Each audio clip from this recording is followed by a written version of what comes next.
Start.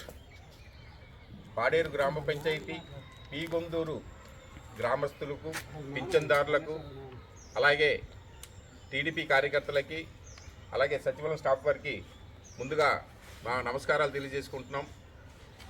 ఈరోజు మనకి ఏదైతే 2024 ఎలక్షన్లోని సూపర్ 6 ఎన్నికల్లో హామీ భాగంగా సూపర్ 6 ఇస్తామని చెప్పేసి కూటమి ప్రభుత్వం ప్రకటించడం జరిగింది.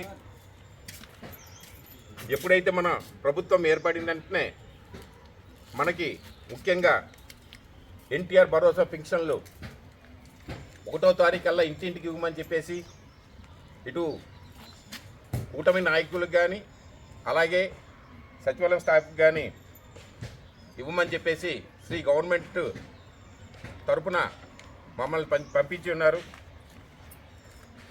యాక్చువల్గా రేపు 1వ తారీఖు రేపు పెన్షన్ల పంపిణీ ఇవ్వాల్సి ఉంది.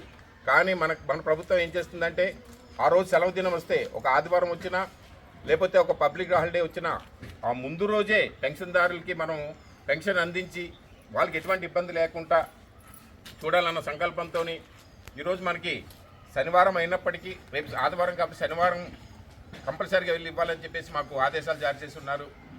ముఖ్యంగా మనకి ఏంటంటే మన ప్రభుత్వం వచ్చి 18 నెలలు మాత్రం అయింది.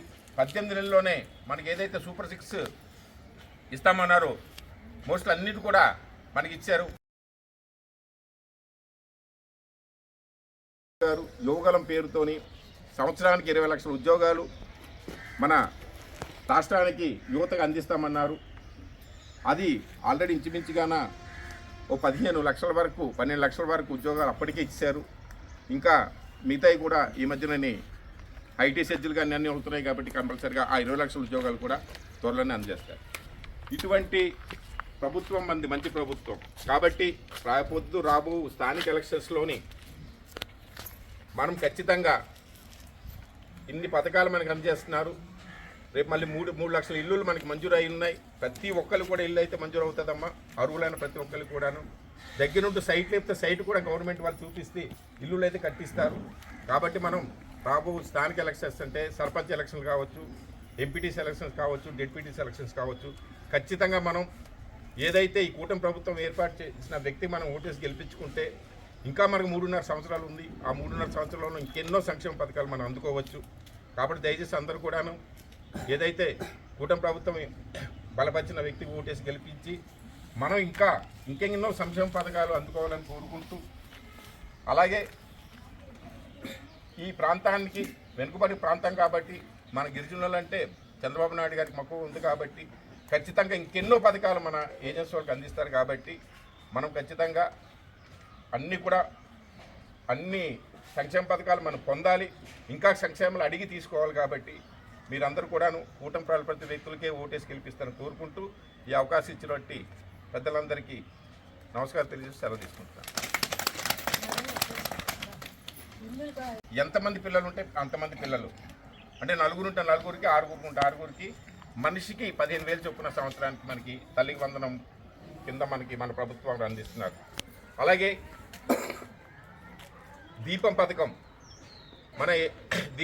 అన్నిటికంటే మన ఏజెన్సీ ప్రాంతంలో ఎక్కువ మనకు ఉపయోగపడుతుంది. ఎందుకంటే మనకి వర్షాకాలము 6 నెలలు ఉంటుంది. 12 నెలల్లోనూ 6 నెలలు వర్షాకాలమే మనకు ఉంటుంది. కాబట్టి ఆ టైంలో ఇప్పుడు ఇంతకుముందు అయితే వంట చెట్లు మనకు ఉండేది అంటే కర్రలు, ఇప్పుడు ఆ కర్రలు కూడా మనకు దొరకట్లేదు. దానికి శ్రీ గవర్నమెంట్ వారు మనలందరికీ ఆడపిల్లలందరికీ ఇబ్బంది పడకుండా ఉండటానికి సంవత్సరానికి 3 ఉచిత గ్యాస్ సిలిండర్లు మనకి అందజేస్తున్నారు. అలాగే మొన్న ఆగస్టు 15 నుంచి మహిళలకు ఉచిత బస్సు సౌకర్యం అంటే ఎక్కడికి వెళ్ళాలన్నా సరే ఆడవాళ్ళకి ఒక ఆధార్ కార్డు ఉంటే చాలు, వాళ్ళు రాష్ట్రం మొత్తానికి ఎక్కడైనా సరే వాళ్ళు వెళ్ళి తిరిగేసి రావడానికి ఉచితంగా మనకి ఆ ప్రయాణం అందిస్తున్నారు. అలాగే అన్నా క్యాంటీన్లు, గత ప్రభుత్వం అన్నా క్యాంటీన్లకి అన్నా క్యాంటీన్లు కూడా పడగొట్టేసింది. ఇప్పుడు మనకి పాడేరు కాబట్టి మన దగ్గరే వచ్చి భోజనం చేస్తాం, ఇబ్బంది లేదు. కానీ పాడేరు వాళ్ళ డిస్ట్రిక్ట్ హెడ్ క్వార్టర్ అయింది. డిస్ట్రిక్ట్ నుంచి అందరు ఇక్కడికి వస్తారు జిల్లా కేంద్రం కాబట్టి వాళ్ళకి 5 రూపాయలకి మాత్రమే 3 పూట్లు భోజనం అందించే సదుపాయం కూడా మన రైతు భరోసా రైతు బజార్ దగ్గర ఇవాళ మనకి అన్నా క్యాంటీన్లు కడుతున్నారు. అలాగే రైతు సంక్షేమం కేంద్ర ప్రభుత్వం రాష్ట్ర ప్రభుత్వం కలిపి ఒక రైతుకి 20,000 రూపాయలు సంవత్సరానికి ఇవ్వాలి. ఆల్రెడీ 2 విడతలుగా మనకి 14,000 ఇచ్చారు. ఇంకొక విడత ఇంకొక 6,000 రూపాయలు